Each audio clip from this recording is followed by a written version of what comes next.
उलमाए देवबंद, आका के वफादार हैं उलमाए देवबंद, इस्लाम के गमखार हैं उलमाए देवबंद।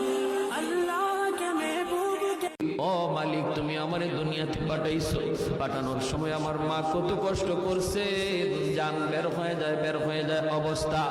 এরপরে আমি দুনিয়াতে আসলাম, এত কষ্ট আমি মাকে দিলাম, কিন্তু মার কোনো খেদমত আমি করতে পারলাম না, আমার মার ঋণ আমি শোধ করতে পারলাম না। আল্লাহ, আজ যদি তুমি আমাকে জান্নাতে দিতে চাও, আমার মা বাবা সারা জান্নাতে যাইবো না, হয় আমার বাপ মার সাথে জাহান্নামে দিয়ে দাও, হয় আমাকে আমার বাপ মার সাথে জাহান্নামে দিয়ে দাও, নতুবা আমার সাথে আমার বাপ মারে জান্নাতে দিয়ে দাও। আমি আমার মা বাবা ছাড়া থাকবো না। আল্লাহ, তুমি আমার দুনিয়াতে পাঠাইছো,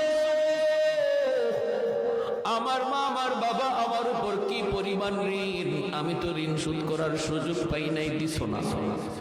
আজ হাসরের মাঠে যদি আমাকে জান্নাত দিতে হয়, বাপ মা ছাড়া জান্নাতে যাইবো না। রব্বুল আলামিন তখন বলে, বান্দারে, আমি আল্লাহর আদত হচ্ছে জাহান্নামীকে জান্নাতে দেওয়া, কিন্তু কোন জান্নাতীরে জাহান্নামে দেওয়া এটা আমার আদত না। বান্দা, তুমি তো জান্নাতি, তোমাকে আমি জাহান্নামে দিতে পারি না, ঠিক আছে, নেও তোমার সুপারিশে বাপ মারেও জান্নাত দিয়া দিলা।